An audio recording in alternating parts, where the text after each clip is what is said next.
The following is a presentation of the High Spot Podcast. Making their way to the ring, talking about the world of professional wrestling, the team of Jeff Martin and the trendsetter, Bryan Burga, the Jersey Wrecking Crew.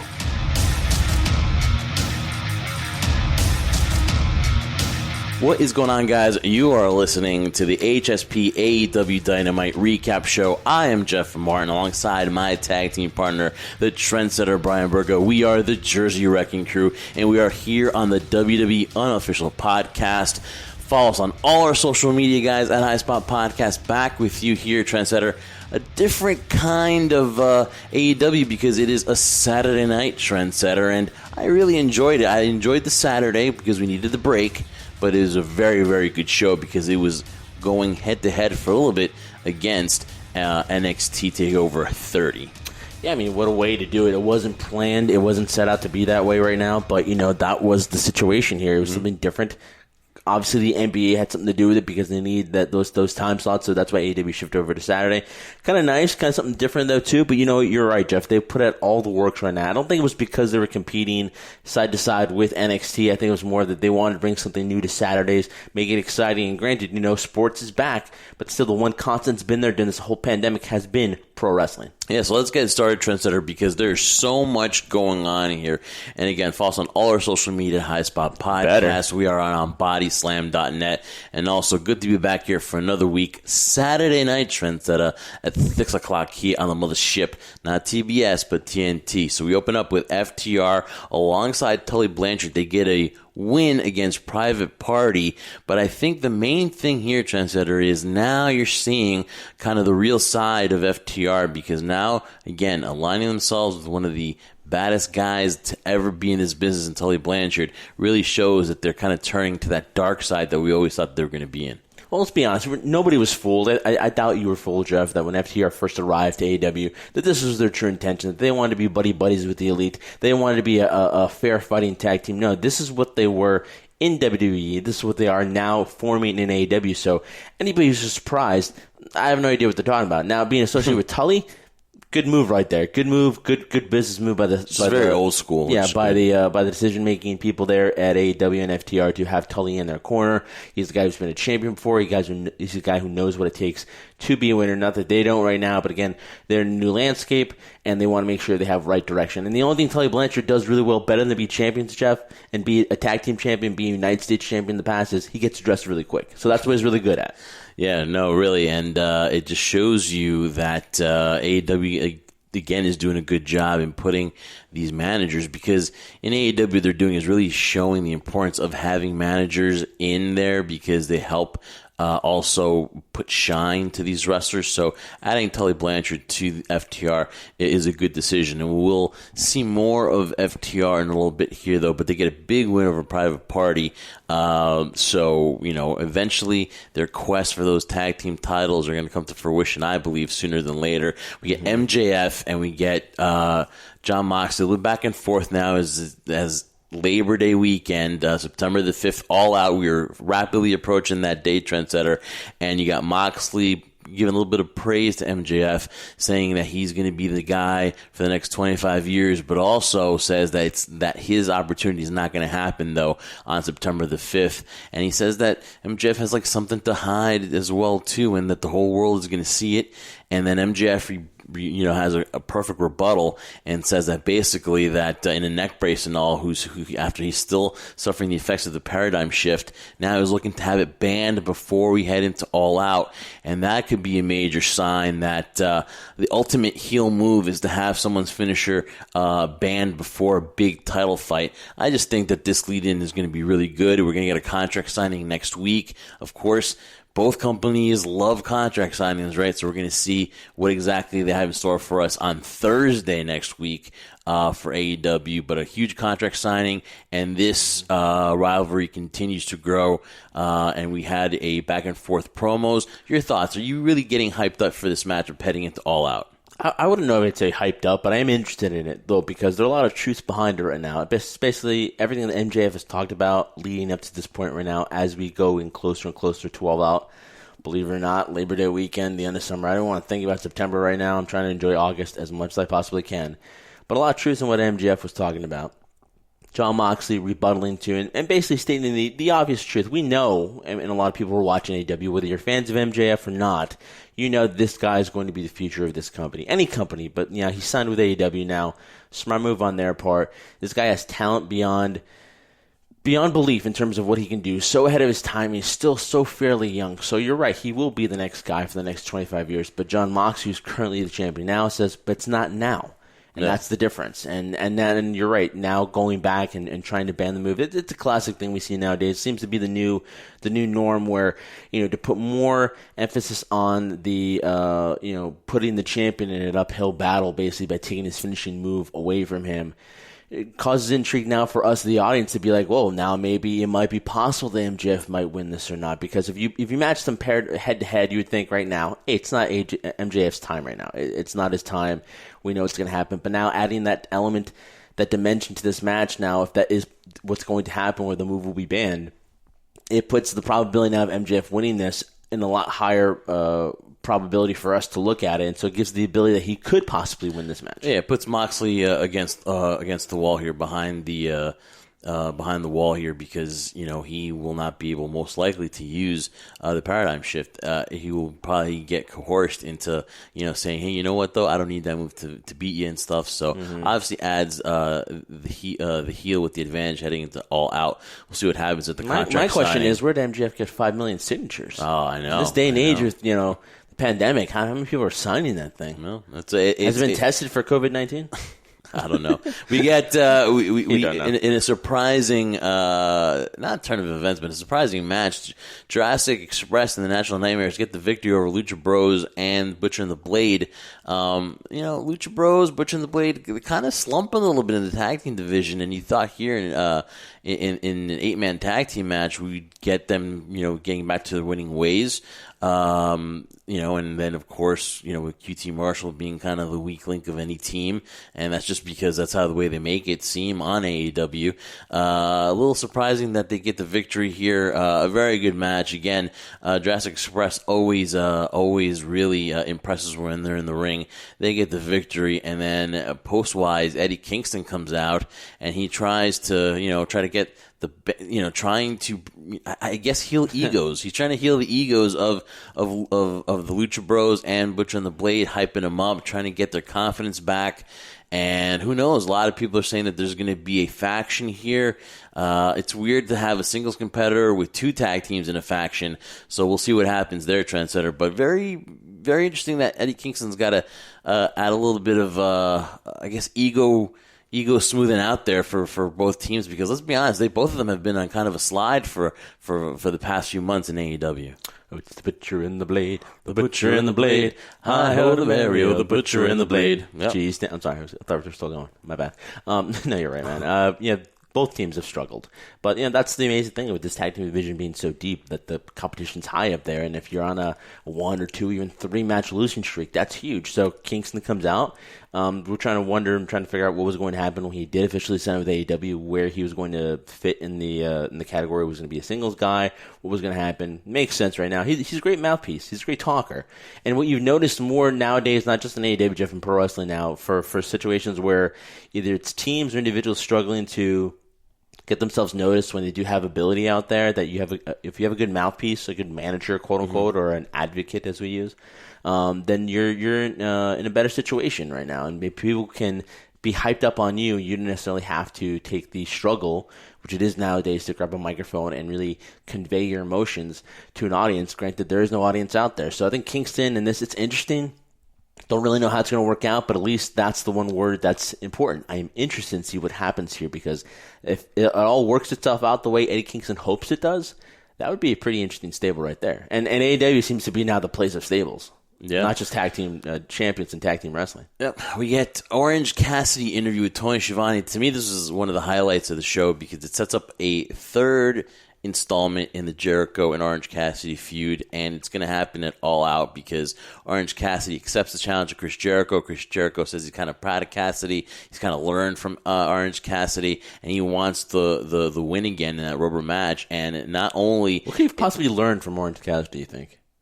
No, the Orange Cassidy learned from Chris Oh, Jericho. that's what the opposite, yeah. So we're going to get a Mimosa Mayhem match at All Out. Only Chris Jericho could think of such a great thing here. I love how you're keeping a straight face on that, too. Yeah. A mimosa match. Yeah. You mix champagne of a little bit of the bubbly with orange juice, you get mimosa. You get a mimosa. 80 gallons of 100% pure orange juice and 500 cases of a little bit of the bubbly will be at All Out. And you can either win by submission, pinfall, or throwing your opponent in a little bit of the bubbly in a mimosa. So obviously this is creative. This is going to be probably a fun match to watch at All Out. Hey, another Orange Cassidy Chris Jericho fight. A number 3 we're going to get. So looking forward to this. Jericho gets the advantage today, trendsetter, by pouring champagne all over Orange Cassidy. Talk about that sting in your eyes. It's ridiculous. I never had champagne, but I heard that's what it does because I don't drink alcohol. I've never won a championship either, so I wouldn't know what it's like to get doused with champagne. But I will get, before this year's over, I will get a little bit of the bubbly just to have it. Just it's sold out. Well, at some point, hopefully by the end of the year, if it's available, I will get one. Again, hopefully. yeah. Or maybe next year in 2021 when it's a lot better. Maybe we can celebrate better because it's a more enjoyable year to have than 2020. But interesting, Jeff, did you ever think we were going to get more than just one match out of Orange Cassidy and Chris Jericho? The fact that they've made it come to 3, the rubber match going to be at All Out, but the mere fact that we've all been interested and kind of invested in it, regardless of what people think of Orange Cassidy, regardless of what people think of this rivalry, it's been intriguing enough where it's been things that have been different, things that have kind of continued the ways of those things that we miss every once in a while. These long storylines that feuds, don't overemphasize or aren't forced fed down our throat, but showcase the fact that every once in a while we start getting a little bit interested in it. So, did you think it was going to go past 1? Who knew a storyline with alcohol could actually be interesting? You know what I mean? So, done the right way, you can do it. So, it's looking forward to All Out, looking forward to the rubber match. And yes, man, if Chris Jericho's behind it, I can definitely believe that it's going to be a tremendous match. And it has been. It has been a great series. We're going to find out who's going to win the rubber match here at All Out. So, something we've been talking about here on the show for the last few weeks is, the kind of change in Kenny Omega, man. Like, I don't know what to make of it. You get the hints that, the cleaner is emerging or some form of that guy that we saw in New Japan, is emerging. He's obviously frustrated. He's trying to take it out. Definitely try to take it out on John Silver after their win against the Dark Order. The Elite get the victory, and after the post match is where the story to me is takes the most importance. Is that Kenny Omega went for a power bomb? Was going to power bomb him on a open chair. Not where the cushion is, but just on the edges of it. And Matt Jackson was able to, convince Kenny not to. But you're seeing a more aggressive, more angry Kenny, not the fun-loving Kenny that we saw in the beginning here in AEW. And I wonder what is going to be his breaking point, because it seems like he is very close to that. And how is that going to affect the Elite going down the road? A lot of interesting questions about the Elite because, obviously Cody seems to have broken off from there. He's doing his own thing, and we'll get to Cody in a little bit as well. Hangman kind of being in his own thing, having drinks with FTR. So you kind of see the Elite right now, a lot of, I would say, a lot of holes in them right now. Don't seem as united as you would think. Definitely not as united from a couple months ago with the whole Stadium Stampede match where they were as close as a cohesive unit as you're ever going to see. But now not so much, man. And you're kind of starting to see a lot of holes with them, Trent. So that's all you can say right now. It's not right now an ideal situation for the Elite to be, 100% right now. They're not cohesive. Well, they're not cohesive at all. You're right about that. They have not shown unity in what seems to be the longest time right now. Sure, you put them in tag matches, it looks great, but in terms of all of them being on the same page mentally, it's definitely not there. Kenny, the only thing I could kind of compare what the frustration of Kenny is and kind of get an understanding is, man, Silver must have said something really mean to him in order to get that beating. Or if it's not that, then basically the mere fact that, kind of what you and I have been talking about before, even before we did this show on the Unofficial WWE podcast for this recap show, basically, it's that the Kenny Omega that arrived from New Japan when AEW first had the inception of it and came up with the idea and became a reality was not the same Kenny Omega that we had seen in New Japan Pro Wrestling, where he's made a huge name for himself. And so whether it's the cleaner or a new version of the cleaner, I think it's more of just the frustration of Kenny. Feels like he's the odd man out. You see what Matt and Nick are doing, Adam, he's happy at the bar. That's all he needs. Cody has disassociated himself from the Elite. Marty's dead in their eyes, too. Wherever he's Ring of Honor, what's going to happen there. So Kenny really feels like he's alone. His best friend in New Japan is in New Japan, so like he has nowhere to go, nowhere to turn to. So to have that, plus the mere fact that everybody is critiquing him and saying, this is not the Kenny Omega we want, what's going on? All that's probably leading up to a boiling point where, it's going to be the point that either it's going to be the version of the Clean or some type of version that we saw in New Japan, but I think eventually he's just going to snap. The pressure is getting to him. Not the pressure of being a champion, but the pressure that we all face, Jeff, every now and then, right, is leading up or living up to other people's expectations, and that's the difficult thing to do. And I think that's what's going on with Kenny right now. Very true on that statement. It is very hard to live up to other people's expectations of you. So we'll see what Kenny's breaking point is as we head to AEW Thursday night next week. So remember, guys, AEW is this Thursday. I can't keep up, Jeff. What's going on here, because of the NBA playoffs, dude. What can you do? I hope the NBA playoffs ends really quickly. It's been ruining my schedule. No, because it's ruining my schedule. Because you needed this weekend off. It would have been tough to do a show on Wednesday. This one. I don't need to readjust my schedule again next week, and then the week after, what's going to be on a Monday now? It's going to be on a Sunday? Come on, man. I need some continuity WCW used here. to do this when they were being pushed. And what happened to WCW, Jeff? Well, yeah, they're out of business. Exactly. Yeah, because of the NBA, right? Mm-hmm. We get. Wait, those are your words, not mine. I did not blame this on a particular organization. I said let's hope the playoffs are over for this. The company moving the schedule. That's what it's about. Don't put me in war with the NBA right now. By the way, guys, let's get technical. We get Mr. Personality, Alex Marvez, who's backstage, and they're hyping up a tag team gauntlet match next week, AEW tag title gauntlet match that's going to involve the Young Bucks, the Natural Nightmares, FTR, and the Best Friends, alongside Tully, hyping them up as their dude, and also saying that, hey, the Rock and Roll Express had it coming, and which did not really sit well with Hangman Page because he's kind of been led to believe that the FTR are kind of stand-up dudes, right? Yeah. And so this is kind of like, what's going on here? And eventually, guys, remember, eventually people are going to come after you because if you got something that they want, which basically FTR wants those tag team titles, hey, you know what? It's around the waist of Kenny Omega and Hangman Page. Eventually, they're going to come after you. And even though knowing all these things, knowing all this stuff, Hangman Page still reluctantly toasts with the FTR. So right now, you got to believe the Hangman Page is torn here because he wants to believe FTR, but you got to, Hangman, you've been doing so many things so good this past year. I'm calling you the man because you've got that it. You found it. But now, do not fall for FTR's fake friendship here because you toasted them. You know they're going to come after you. Well, yeah, I mean, that's the point. They want to be the tag team champions, right? Well, but I think Adam, he's no fool. He knows what's going on here. And I think the thing that's making him reluctant in terms of why he toasted and why he kind of continued on with the whole charade was basically, Jeff, is that they were speaking certain truths. He's been in the Elite's shadows. He's been the odd man out. When it was Cody, the Bucks, that's truth and right Kenny, there. Yeah. He's been, and even Marty to an extent, he's been the odd love guy throwing in out. Marty. Well, he's dead now, so it doesn't matter. But, guys, he's not really dead. He's dead from the Elite. Yeah, he's been the odd man out. We've always been talking about how, he's wonky, he has that it factor. He just doesn't seem to have that confidence about him. What's going on here? Wait till he wins a title, then he'll be his own man. He hasn't won a title yet. Now he's a tag team champion. And now he walks around as if he knows he's that guy. But the thing is, he doesn't want to go back into the shadows because he's done so much for himself since he first signed with AEW. Dealing with the turmoil of losing the AEW Championship match against Chris Jericho, going on a downward spiral, finding himself again.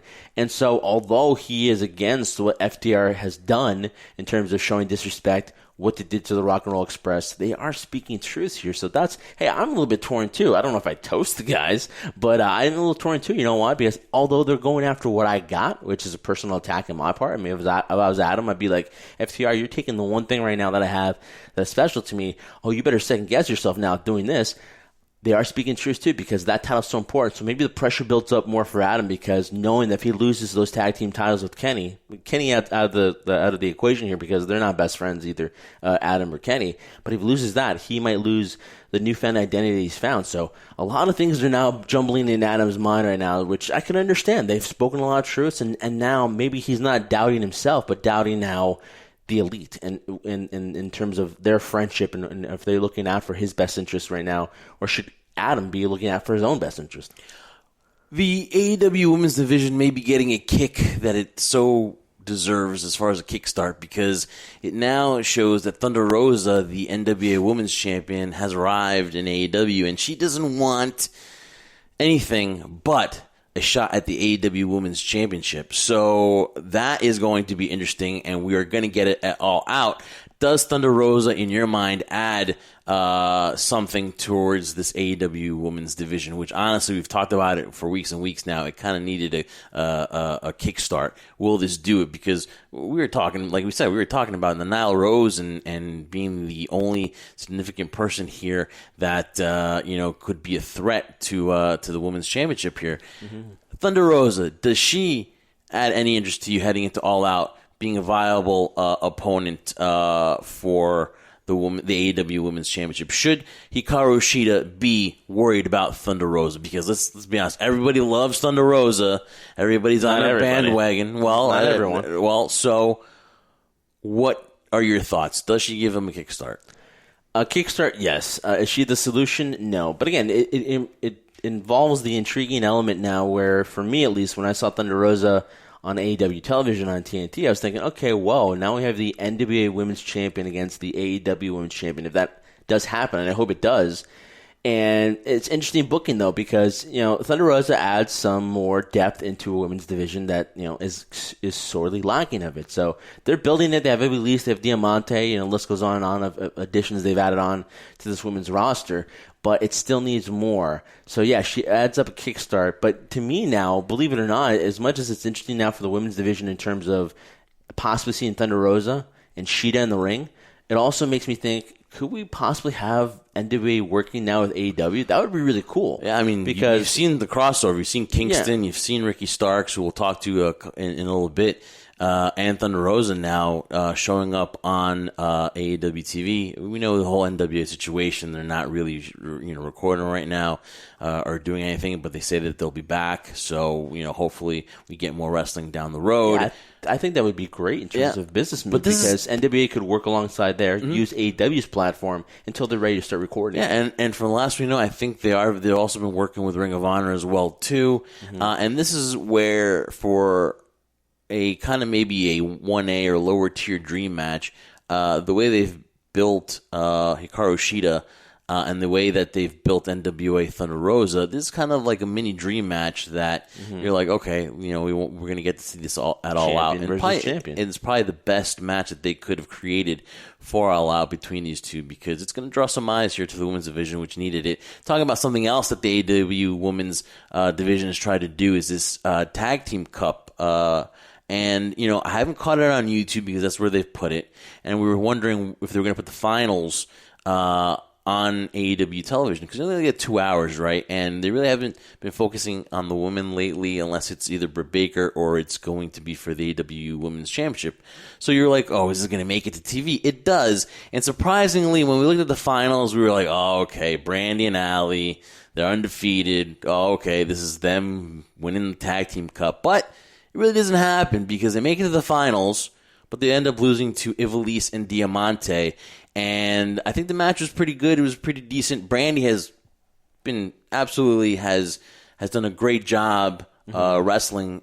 She's really, gotten better. She's improved. Yeah. And surprising at the result that Allie and Brandy didn't end up winning this thing. No, not surprised at all. You know why? Because I think that's the way it should have been done. I think people wanted to give the impression that, because they're undefeated, because they've done so well together, that eventually they were going to win it. But I think really, I don't know where AEW is going with this, but I think they're really interested in seeing a Brandy Rhodes Allie rivalry, because they've hinted at things like that they're not necessarily always on the same page. Maybe in the ring they are, but outside the ring they're very different and have their own ulterior motives, I guess, in a way.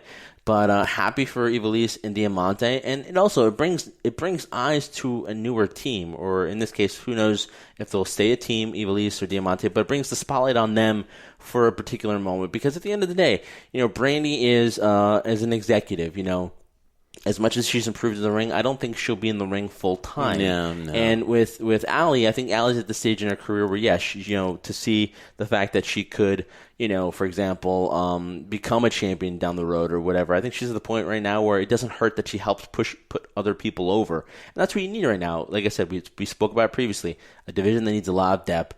And if you're going to possibly, at some point, who knows, depending on the depth you have and the talent you have there, create a tag team women's division, it's a good step in the right direction. So, no, I'm not surprised and really happy for Evilise and Diamante for winning that one. And, again, it broke the norm of what we always deal with where, this is so predictable. We know what's going to happen. It changed that up, and it was a nice surprise.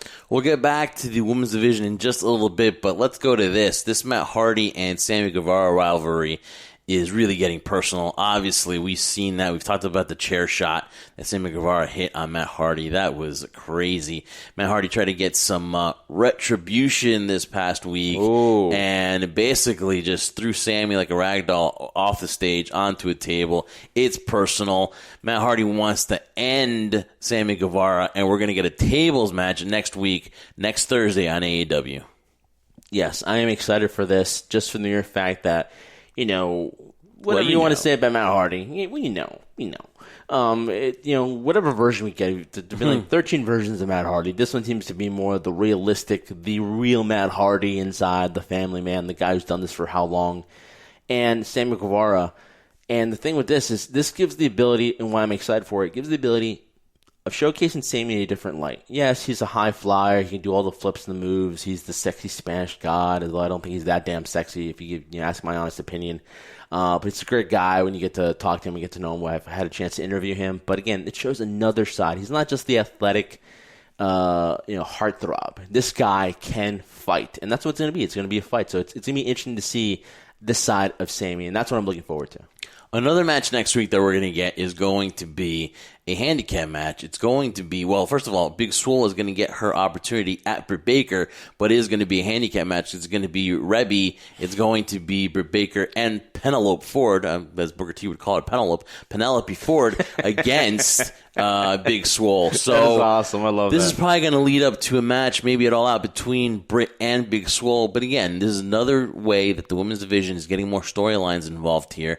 And basically, Britt Baker and Rebby are trading in makeup and dentist work for, trying to take out Big Swole. We're going to get a handicap match here. And I just think it's good advancement here in storylines. Britt Baker's been very entertaining. Yes, I said it. Britt Baker's been very entertaining since this whole heel turn. She's done a great job. I can't really criticize her anymore. But you got to believe that this is going to lead to a matchup at All Out between Britt and Big Swole. Big Swole's got to get her revenge here, her retribution against Britt Baker eventually. It's not going to happen next week. It's going to be 3-on-1. The odds are going to be stacked against her.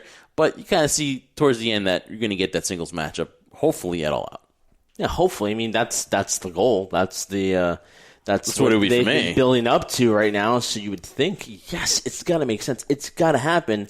You never know, though. But yeah, that's the one we want to see because, a lot of people, they'll have their own interpretation and their own feeling of what Britt Baker is. But I think Britt has become one of the most entertaining things on AEW.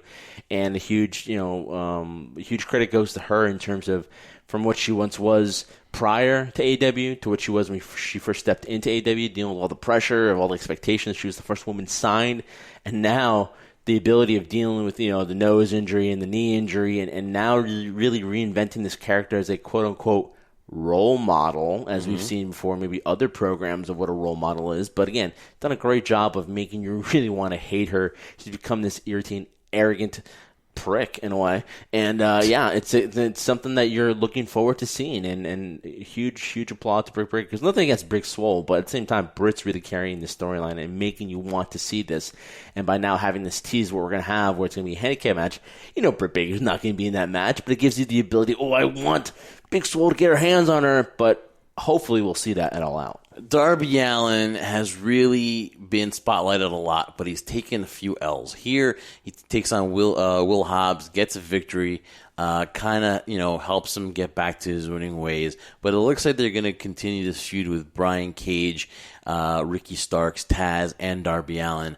I get that they have to put Darby Allen in this thing, but for Brian Cage, and Ricky Starks to have to double team a guy that's 160 pounds is the most ridiculous thing I have ever seen. Well, no, I've seen tons of ridiculous things. Yeah, but I was about to say. this is so idiotic, Trendsetter, because as much as I heap the praises on AEW, they can't do everything right. It can't be... it can't be throwing the bouquets all the time. Brian Cage, who's 275 freaking pounds, who's basically like 2.5 Darby Allens, do you really need a whole faction to take on Darby Allen? It is just, to me, makes no sense. And I mean, I know they love Darby Allen. I know they're hyping him up. I know they continue to be behind him. JR loves him. That's fine and all. He's good. He's entertaining. Don't get me wrong. He's all these things. But when you have two guys, when you have Ricky Starks and Brian Cage having to literally go against these tactics to try to fool a guy that's 160 pounds, come on. It really doesn't make any sense.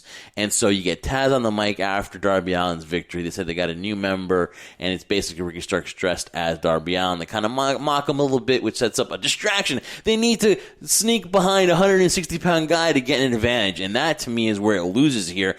It loses my interest because there's no way. You need Brian Cage to really sneak attack a 160-pound guy.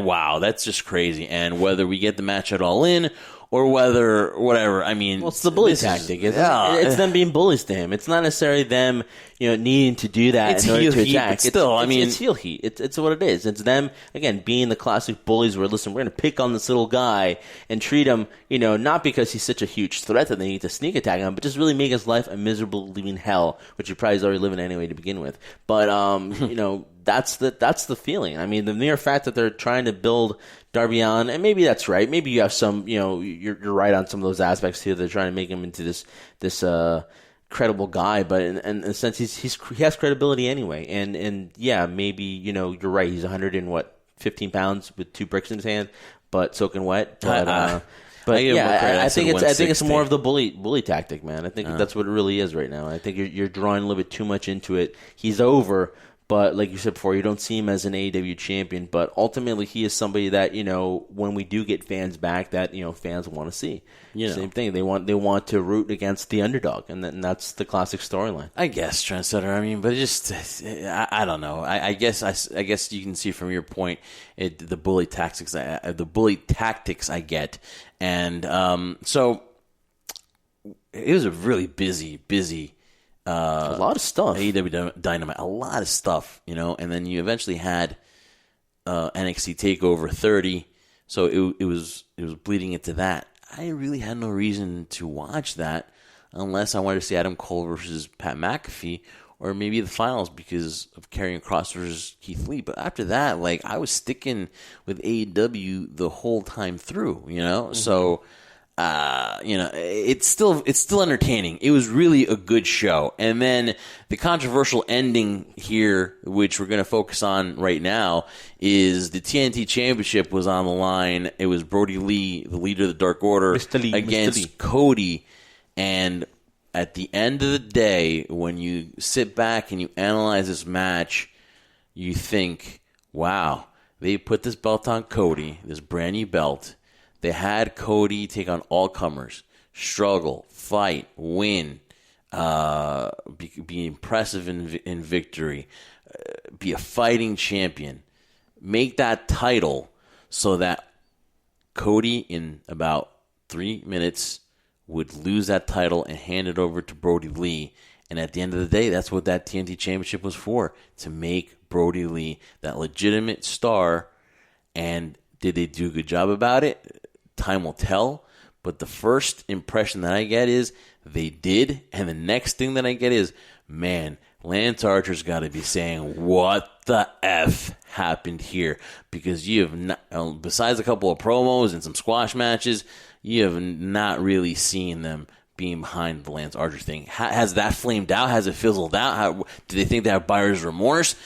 Brodie Lee not only took out Cody Rhodes, he made you think, man, we're going to see Cody for a while. And then the Dark Order, who we said needed a new coat of paint. Yeah, we did. Demolished the Nightmare Family. Trendsetter, did they do right here? Was this the move to go with And did they do a good job? Were you impressed with the Dark Order? Listen, to say they did the right thing, the easy thing would be, from his standpoint, yes. You know why? Because they're investing time and they've invested their interest in giving it to Brodie Lee. Brodie Lee. Mr. Lee. But if you're asking me my opinion, no, I don't think this is the right decision because, listen, I like Brodie Lee. I really do. I think he has a lot of intangibles from a man his size and what he can do in the ring and what he could talk for on the microphone. But when I look at him, and then, again, I'm not even going to compare it to the whole Lance Archer situation. We could dive into that, and I'll dive into that in a second, though. But the mere fact that, Brodie Lee, who, coming from the WWE when he was Luke Harper, had a lot of people that were rooting for him. The fans wanted to see him do something other than just being his generic white family character. But then you bring him into AEW, and you look at Cody and the kind of guy he is and what he's done, what he's accomplished, and what he's done with that title, and you give it on to him. I don't know. I don't think that was the right decision to make right now because, in my opinion, though, and people say, well, if it wasn't Brodie Lee, who was it going to be? Well, Lance Archer might have been the guy. But I just think that title still needed to be built even more, and to have a long-reign champion as Cody would have made a lot of sense. But ultimately, this decision they made, I don't agree with it. It probably maybe would have been different. Who knows? Maybe if there's an audience there, it'd be that shock value that the audience would go silent and quiet, and maybe he would get the reaction of boos and then heat that he wanted. But right now, in this time situation, I don't think there's a reason to have taken the title off of Cody and to give it to Brodie, who's a guy now that he's given the opportunity. Trendsetter, it's not about taking the title off of him. It's that this is what their plan was for the TNT Championship all along. It's not that they took it off of Cody. It's that this was Cody's plan all along to build these 9 matches. He defended this title 9 times successfully against newcomers, against guys from other independent scenes, right? He a legitimate guy in Scorpio Sky, and then that was the final one that legitimized that title because he took on Scorpio Sky, a guy that was established in AEW. Well, established was the name, right? Yeah. That was the win, and that was when you were like, okay, that's when the wheels started rolling, saying, all right, now that I've done this, now it's time to put it on Brodie. And hey, listen, no offense whatsoever. It got a few flurries in, Trendsetter, and then once it went to the outside, it was over with, and Brodie Lee got, without a doubt, Trendsetter, that was a dominant win. So it was all made to shine up Brodie Lee as the guy, and probably the next guy in line, that's not John Moxley. So we could see a paradigm shift at All Out. We could see a TNT champion in Brodie Lee and MJF as the world champion. So there's a lot of stuff going on here too, right? I mean, and are we going to see Cody? Is this kind of like a writing off Cody for a little bit before he makes a triumphant return? Or what's next for Cody, do you think? I don't know. I think right now the smart thing for Cody would be it takes some significant time off of TV right now. Be an executive, be a producer in the back. Oh, he's going to sell this injury too. Yeah, he's going to sell it. Makes sense. I mean, he's done all this to make Brodie Lee, right? So now give it to Brodie and have a situation where the Dark Order either mocks the Nightmare Family, and this continues on where, we'll eventually see Cody down the road. But, you would like to hope he would have a match and All Out. That's kind of been his home away from home when they're in Chicago. But I don't really see it happening. And if there's a rematch, I think if they do have a rematch, it'll be the same end result and be dominated, destroyed, and then have some significant time off of TV until they can figure out what they want to do here. Yeah, but, we talked about it for the longest time. And even though the Dark Order lost in the show this week to the Elite, this whole thing legitimizes them. And talking about Lance Archer real quick, I'm not saying he's shaking his head and thinking, what's going on here? Because, again, he signed for a particular reason, and they probably told him what they were planning on doing with him. But at the same time, if I'm Lance Archer, people who are looking at Lance Archer, I'm like, wait a minute, Lance Archer wasn't this supposed to be this huge monster coming from New Japan? This guy who was going to destroy everybody, which he did prior to getting to the finals. And it's Cody going to take a lot of shining to get Lance Archer back. And now this happens, like, how do you bring that guy back? That's going to be the difficult thing. Yeah, I mean, hey, listen, would I be down for a Lance Archer versus Brodie Lee match? Oh, heck yeah. But then who do you make face? Who's the face of here, Well, it'd be Lance, but I don't think that works for him. It doesn't. So now, like, I don't know. I wouldn't have buyer's remorse because Lance Archer is a big dude, a very athletic guy. You've seen what he does in New Japan. He kind of had like a rebirth. He had a rebirth here, He's a talent. But unfortunately, you put the talent now in purgatory, in my opinion, in a way, because now, like, all right, what do you do with him? While you revived the Dark Order and Brodie Lee, you kind of, your other toy that you had, your other guy here, you kind of, it's going to take a lot for him I believe. Do you believe too for him to get back into that Yeah, like I said, there's gonna be a lot of work relevance now in terms of giving him that relevance. He had so much momentum coming in. He had so much fear of what he could do and what he's done in the past in New Japan, and now all the outcomes have happened. He's really not done anything. Some backstage segments, and that's it. I mean, that's what you're paying the guy for. That's what you're using him for. To me, Lance Archer has gone from Lance Archer, the guy from New Japan, to Lance Hoyt, the guy from TNA. Ooh. That's unfortunate. That's what they've done, in my opinion. Even with Jake Roberts in his corner, that's crazy to say. So, Trendsetter, another amazing episode of AEW Dynamite. I mean, nitpicking, is the whole Darby Allen thing, but other than that, just a well done job with the show. On Saturday, it had a good feel to it. You kind of felt like it was like that old WCW Saturday night, right? 6 o'clock start. Yeah. And not 6:05, but 6 o'clock start. Well, it didn't even start at 6 because the playoffs overran. So that's another thing that messed us up too, because we're like looking and making sure that we're not recording something else because it was just weird because playoffs are going to overrun, but still very enjoyable edition of AEW Dynamite. They have to because hey, All Out is coming up. It's like right around the corner, so they got to get these shows in. They got to get everything in here, and I'm looking forward to All Out. Trendsetter. Yeah. The contract signing is next week on a special episode on Thursday. We'll be with you. Most likely, the episode here will drop on Friday morning. And guys, it's been another great show. Trendsetter, I love working with you, dude. Glad we had the little vacation on Wednesday, but now you enjoyed a Saturday episode. You got a Saturday review here, and the Jersey Wrecking Crew loves doing this for the WWE Unofficial Podcast. We are the Jersey Wrecking Crew. I'm Jeff Martin alongside the Trendsetter Bryan Burga. Follow us on all our social media at High Spot Podcast, on bodyslam.net, on the Shining Wizards Network. We are there. And Trendsetter, just put a ribbon on this one. Well, the ribbon is that basically, guys, you enjoyed another episode. We love it so much. We'll see you next week at some point in time when the schedule gets back to normalcy. But again, excited to do this episode. Hope you guys enjoyed it. We'll catch you next week. And remember, we do this for one reason and one reason only. We do this for you, the crew. Wash your hands. Wash your hands.